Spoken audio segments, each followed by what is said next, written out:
Welcome to On the Brink Radio. This is Jeff Phillips Wefferson coming at you from the beautiful Central Highlands of Tasmania. It's around midday on Friday, I think today's the 15th of May, something like that, 2019.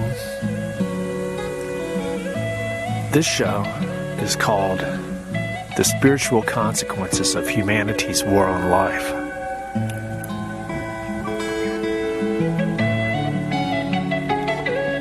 Whenever I look around, I see a very, very beautiful, improbable world of nature. So beautiful and improbable that I can't conceive of random forces of nature interacting to create the beauty of life forms, the beauty of landscapes. And I'm not really a religious person, but I am very attuned to spiritual wavelengths. And if you draw a distinction between religious behavior and a spiritual orientation, there are some relationships. But religion implies that you're sort of assimilating a pre-existing belief system that is a lot like political ideologies that sort of create mass groupings of people that profess to believe the same things. But ultimately, all of your mainstream religions, as I understand it, are really much more similar than they are different. And in the sense of how people actually live, whether you're Roman Catholic or a Protestant or a Lutheran or a Baptist or a Methodist or an Islamic or Hebrew or Zoroastrian or any of these, or even Buddhist or Taoist, in the world of today, it's pretty much not that different from how in Dr. Seuss's last book, called the Butter Battle book, the main story was there was these two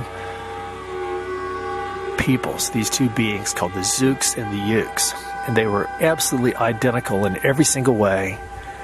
The only difference between them was that they buttered their bread on opposite sides. And so however ridiculous of a difference that is, the differences between all these different world religions are really not much more than that when compared to the behavior of the people compared to all the other life forms on Mother Earth, who, in my way of thinking, every other life form has just as much right to life as we do. They matter just as much in the eyes of the Great Spirit. Yet in our anthropocentric worldview, which is common to pretty much all of these religions, humanity is somehow on this pedestal far above the next highest being, which would be down several notches, and then we glorify ourselves with vast godlike qualities of intelligence, the I word. We've created civilization. We're progressing down the road towards who knows what. But implicit in our worldview is our superiority to all other life forms. And I think that that's a very grievous error, a very misnavigated path that we've been going down for a really long time. So part of the show is about our understanding of what we believe is actually going on in the world. So a big part of that is whatever you allow to go into your mind is how your sense of reality is formed. And we've all got our day-to-day experience, our own personal reality that we've had, that we live and experience our day-to-day life and our memories of this lifetime.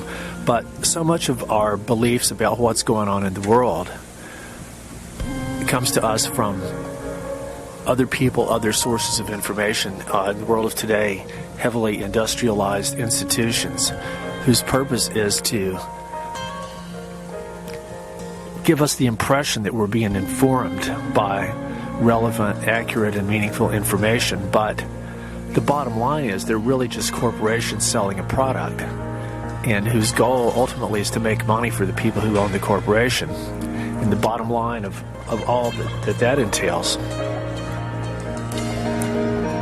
So all the worldview building information that we bring into ourselves, especially from mainstream media, it's designed to make us think we're being informed by the most accurate and relevant information, but that's really not the case.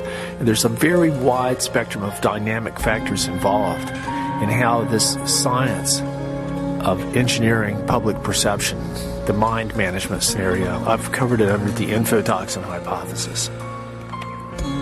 So the science of how people manipulate each other's perception of reality is something I've talked about quite a bit and have been researching ever since the early 1980s. And especially in the world of today, the whole thing of climate change as it's being purveyed in mass media is the most ultimate example of the highest deployment of the whole infotoxin hypothesis that I've ever seen. For example, just last night I watched part one of a recent David Attenborough BBC series called Our Planet. And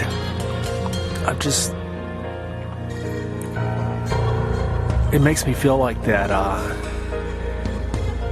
this film, or this series of films, is really just sort of the next generation of Al Gore's An Inconvenient Truth. But it's much more subtle, because just using images of nature, it's telling the story of the mainstream climate change hypothesis without even saying so.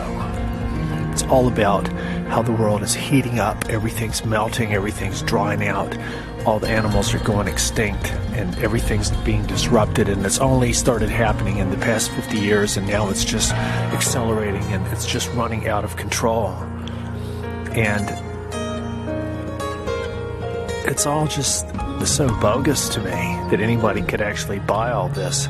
And sure, there are elements of truth to it, which is one of the key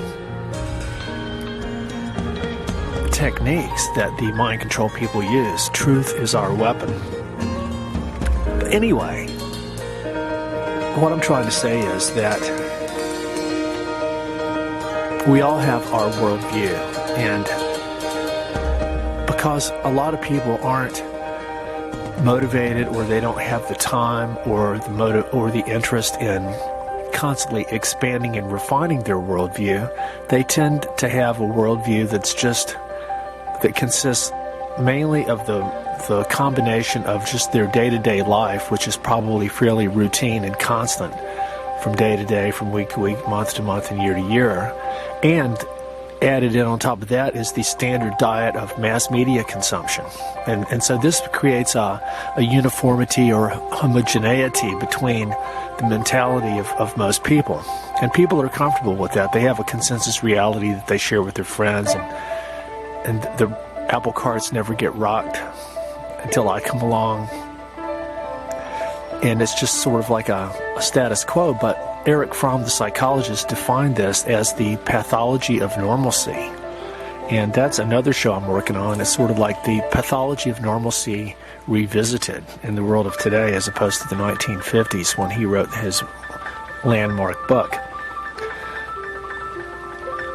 But a big part of our big picture awareness, part of it would come from the effort that we're willing to put out to constantly expand and refine what we think of as reality, opportunities that present themselves or that we experience in order to, for example, meet interesting people or read interesting books or come into the contact with the work of brilliant researchers in different areas and stuff. And also our willingness to accept the possibility of realities that go against the grain of this consensus status quo.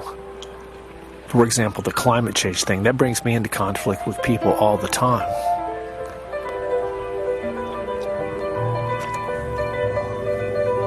And so a lot of people refuse to accept the fact that our psyches have been being manipulated by other people for a long time. And this goes far beyond just advertising, trying to convince you to buy a certain brand of toothpaste or drive a certain type of car. It's much deeper than that, creating entire ideologies. And it's very much akin to what you'd call black magic, in the sense of manipulating people against their will. And I mean, it's a given that if someone doesn't know you're manipulating them, then it's not, they haven't given you permission, so therefore it's against their will to manipulate people. And so a big part of what I do and what investigative research and journalism is all about, in the true spirit of education and sharing, is exactly the opposite of that. It's not trying to manipulate people or convince people or persuade people to believe anything or to buy anything or to do anything. It's to think for yourself, to be clear and open-minded, and a big part of that, it revolves around an understanding of your own internal psychological processes. So if we don't go to the work and trouble and attention of creating our own worldview, our reality is going to be largely consisting of that which we've assimilated from other people. And this reminds me of my very favorite quote from the Irish visionary poet, writer, artist from the 18th century. His name was William Blake, B-L-A-K-E. He said, "I must create a system or be enslaved by another man's." And I think he was really talking about sort of religious and political ideologies, but it's so true. If you don't create your own reality, you're going to be the victim of someone else's, especially in the world of today, when the whole predatory relationship between people and groups of people is more salient now than ever. If you're not actively creating your own worldview, you're going to be in danger of being enslaved by someone else's.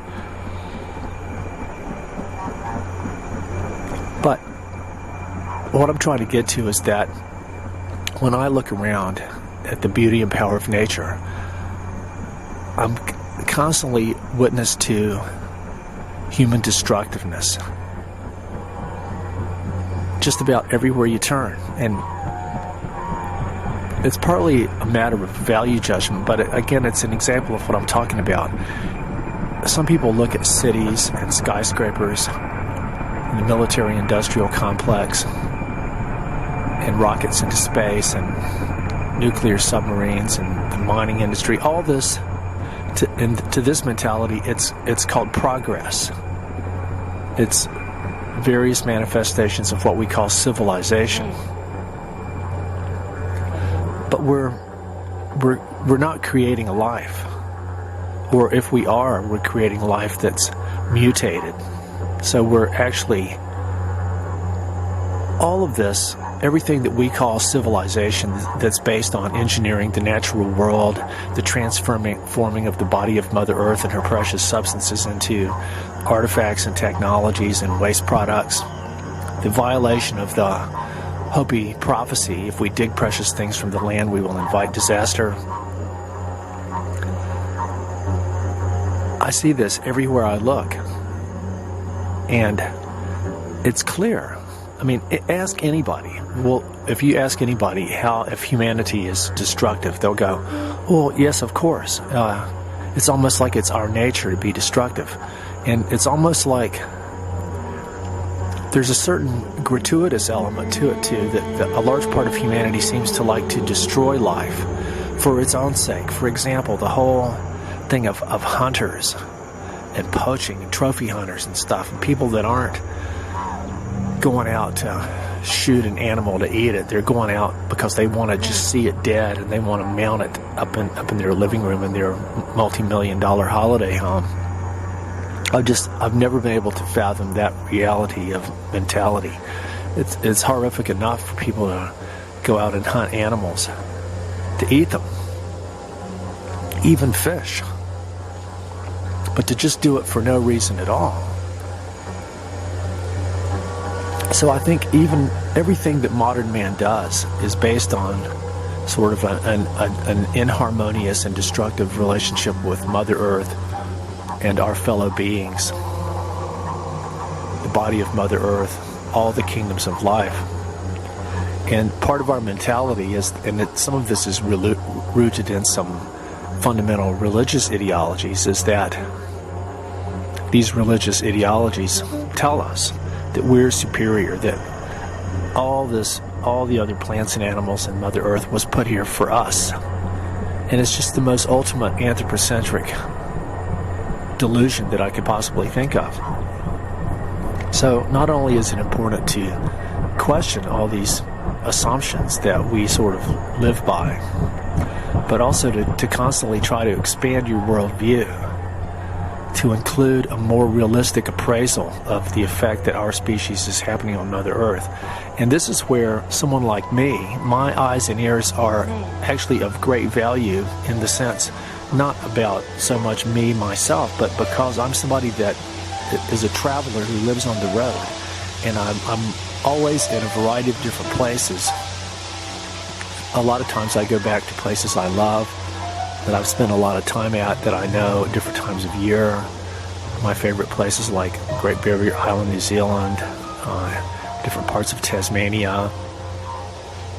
And I'm really able to see how things change. And it's usually not for the better. You see more buildings going up, more trees being chopped down, more species of life being endangered. But when you do live on the road and you're constantly in different places, you don't have a chance to habituate or to sink down into a rut or a routine. And when you habituate to circumstance, you become sort of oblivious to what it is that's really going on. Everything becomes invisible. If you see the same things every day, day after day after day, you don't really see them anymore. And so whenever everything's constantly fresh and new and changing, you're always much more acutely aware of actually being able to perceive and see what it is right in front of you. So I'm sort of at a level of constantly maintaining that motion and that ability to be more aware of actually what's around me. And I would say that just through what we call the commonly accepted ideas of progress and the economic imperatives of growth and sales and business and marketing and stuff like that, that our destructiveness on the earth is increasing. And then there's a lot of stuff that I deal with in my work, especially with the health of Mother Ocean and the whales and dolphins. A lot of anything involving the militaries, like the U.S. Navy or any of the other branches, it's like we've been conditioned to not even perceive the existence of this whole juggernaut. But this is the single biggest sort of industrial enterprise on the planet, the largest destroyer of nature, the largest polluter and consumer of hydrocarbons and resources, and the creation of toxic waste. And this is not even in wartime. This is just by its sheer existence. And my friend Terry Lilly, the marine biologist, has written extensively about how everywhere the U.S. Navy goes, everything just dies. And that's really true. And this is even if it's not actually conducting war. If it's just from being there, from all the chemical and electromagnetic microwave toxicity coming out.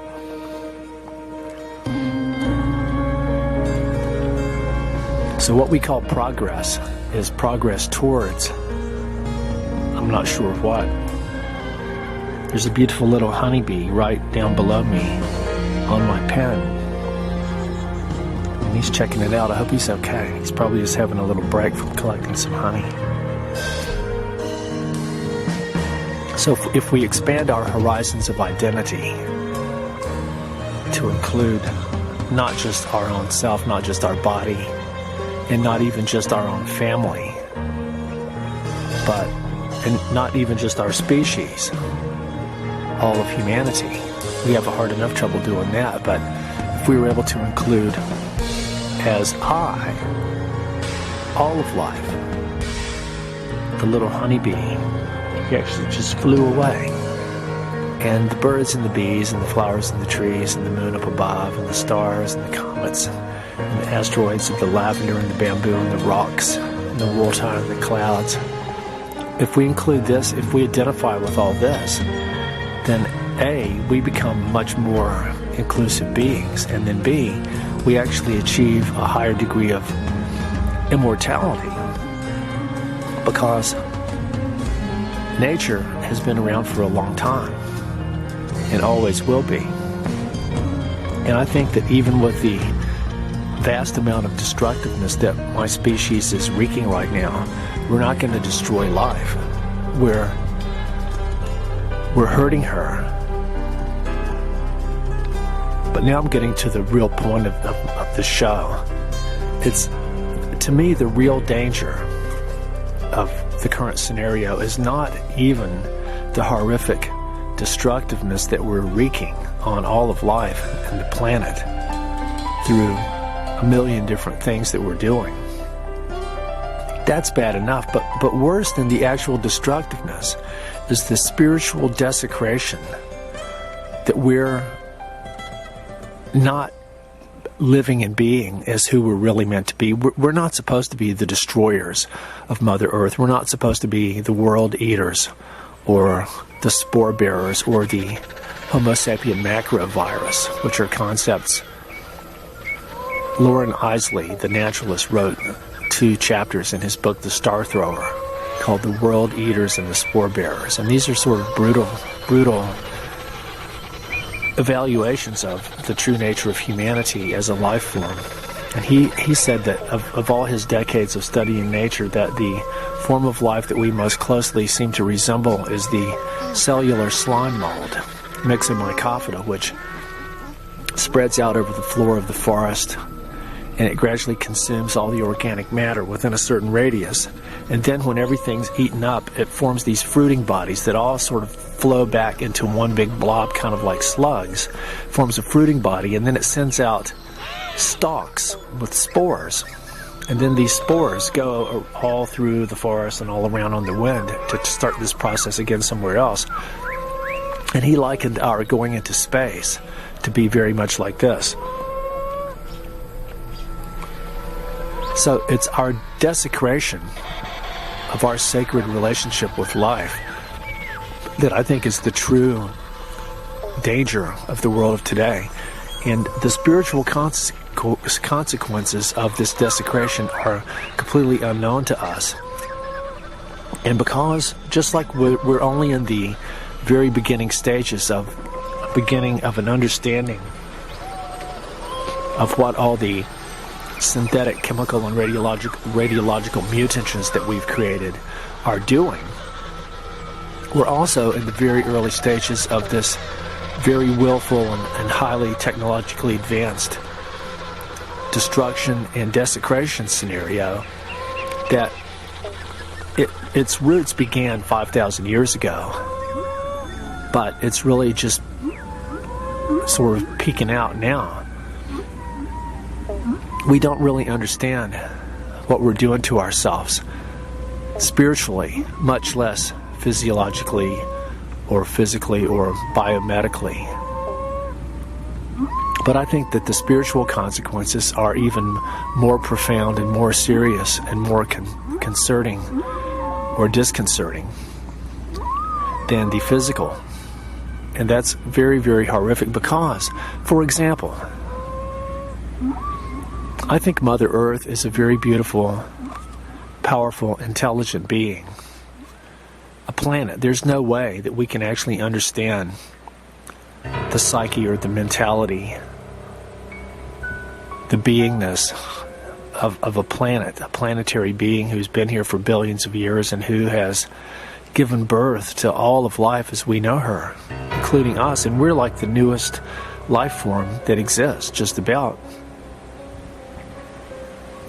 So how can we, A, elevate ourselves to the pinnacle of everything that's ever lived on this planet, when the reality is, B, that we've been here a lesser amount of time than anybody else. So we would have less knowledge, wisdom, experience, and memory to draw on than any other species that have been here. So this is part of one of the vast contradictions that we have to resolve, in the words of Adlai Stevenson, who originally came up with the concept of spaceship Earth in his brilliant 1963 statement. So I think it's so important for us to realize you don't have to be religious to have a spiritual orientation, but there's a lot more than us in the universe. Humanity is not, well, in a sense, we are the measure of all things because we exist as us. And so without a gargantuan effort to transcend our own limitations, of which a big part is just actually being aware of these limitations. But if you're not making a huge effort to transcend our own limitations, then of course we're automatically going to be the measure of everything. But it's a distortion. It's like looking through a lens where everything is shaped like a person. That's what we see. We define everything in terms of ourselves. And so to try to shift out of this mentality, to try to be aware, for example, of how the birds and the bees and all the life forms that are endangered, how they experience us. It's a big part of my work. And a lot of this has to do with, for example, I'm using language right now to communicate with you, a verbal spoken language, a symbolic Western Indo-European language called English. I'm using it because it works. It's not the ultimate map. It's not the reality that I'm talking about, but if you're listening to me, you can sort of understand what it is that I'm trying to say, which is the important thing, because that means communication is happening, an effective and understandable sharing of meaning and relevant ideas and concepts. If communication is happening, then the way that it's happening may not matter all that much. But it's not the ultimate reality. Like the linguist Korzybski said, the map is not the territory. We're in constant danger of confusing our linguistic maps with the actual territory, but the territory is astronomically vaster and more complex. And so we tend to, just for the sake of convenience and the lack of the reality management software capacity to handle reality, we're much more adept and accustomed to manipulating our maps and symbols. Sort of like, we'd rather pre-digest the soundbite of somebody telling us what to think rather than spending a few weeks or hours doing your own research to try to get a picture yourself of what the actual ideas and generalized knowledge base for any given topic might be. That's another part of the work that I do, is taking the time to research all this stuff so that I'm not a victim of being enslaved by another man's reality. But I think that any little thing that we can do to honor the preciousness and sacredness of life, whether it's a plant or an animal, is a great step towards alleviating the desecration that our species is sort of slapping Mother Earth in the face with. And so much of it's, everybody does their part. Like the automobile is bad enough, and that's an unquestioned, very destructive thing that almost everybody participates in, including myself. I'm very lucky to be able to drive here and there, but you've always got the danger of hitting wildlife, of wasting the hydrocarbons, of generating noise, of the possibility of accidents. So almost all the stuff we take for granted has a lot of negative ecological and spiritual impacts. So if we were able to live simply so that others may simply live, if we just cut down on everything that we do and prune it down and pare it down to the ultimate essential necessities, that would be a big step towards alleviating the destruction and the desecration. But to be aware of this is the first step. So the Hopi prophecy, as I've talked about many times before, tells us what I believe to be true, that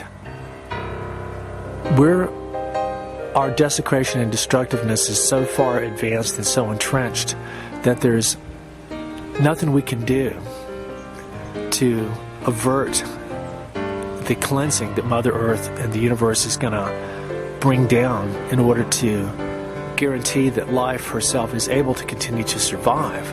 But she's going to have to get rid of the vast majority of everything that humanity is and is doing and is all about right now, because it's so far out of tune with life and the health of all the other life forms, including us. It just can't keep going on. Joseph Wood Crutch, the environmentalist, said that in his book, The Voice of the Desert, man has become the greatest tyrant that the earth has ever seen. So a big part of this is in what we're able to or willing to hold in the register of our minds and our attention. If you're constantly aware that so much of what we take for granted is actually a spiritual desecration, we're supposed to be the caretakers of life, the guardians of Mother Earth, the kaitiakis in the Maori, the kaitiakis of Mother Earth and of Mother Ocean. We're supposed to be nurturing and taking care of all of our life forms, not killing and enslaving, driving them to the brink of extinction. And so many life forms, like there's a big thing going around now, 1 million species of life are going to go extinct. And sure, that could be true. And some people will go, well, but isn't that just natural? Don't all species of life go extinct? Or, it's a shame, isn't it, that climate change is doing this? And I go like, I just don't know where to start with all this sometimes. But the bottom line is, it's obvious to anybody with a brain that works. Our species is wreaking massive destruction. And we're not showing any sign of pulling back. We're not lifting our foot. We're not taking the pedal up from the metal. We're putting it down further. And so, due to technological advances, I don't think we could stop this destruction even if we wanted to. And I think it's going to be done for us. And my belief is that the destructiveness of humanity is going to be terminated by some kind of cataclysm, catastrophe of extraterrestrial origin, possibly an impact with a comet or asteroid that's going to take out so much of life in what we call civilization. But that's the only way that it can happen, because it's sort of like so much of our industrial civilization, it's very much like a planetary tumor, like a cancerous growth on the surface of the earth, like cities. They aren't really alive. They're these non-living patterns that are sort of teeming with corpuscles of people flowing through there.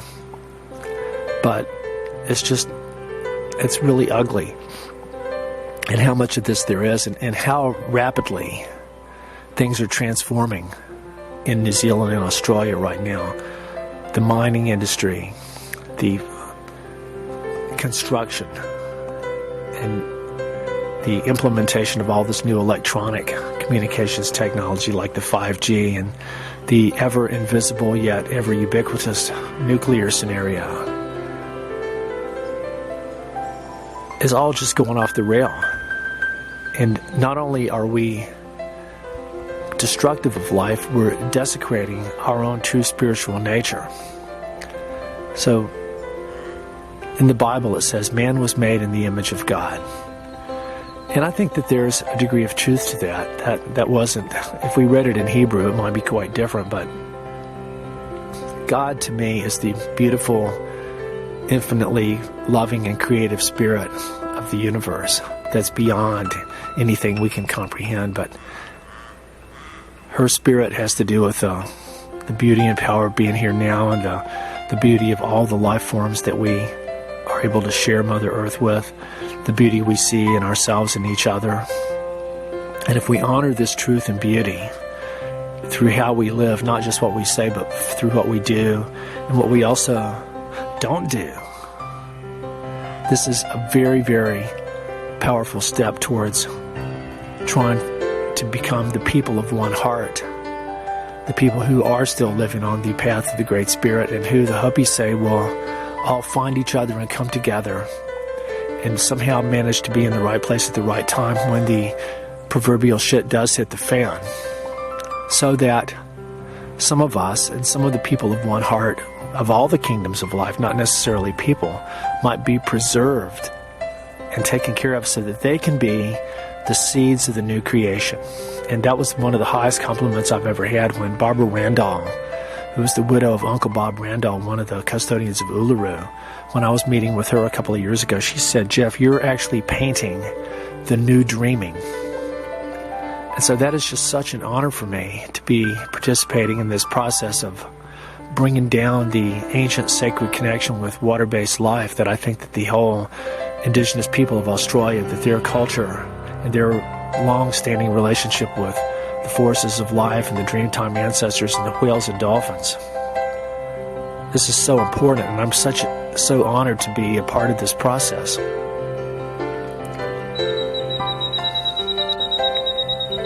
Anyway, that's enough for me for now.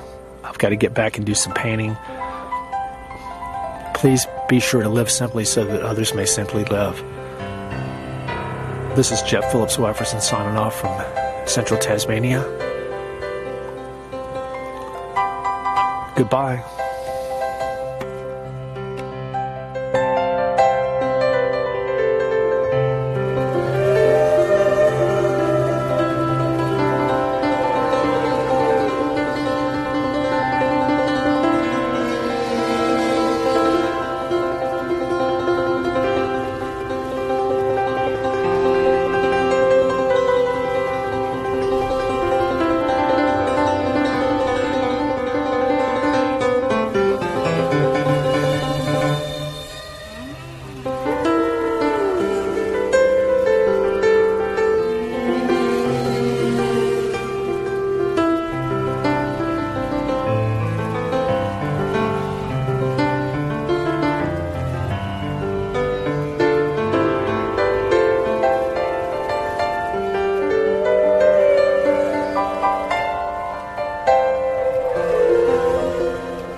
The Anti-Media Radio, your host Nick Burnaby here on UCY.tv.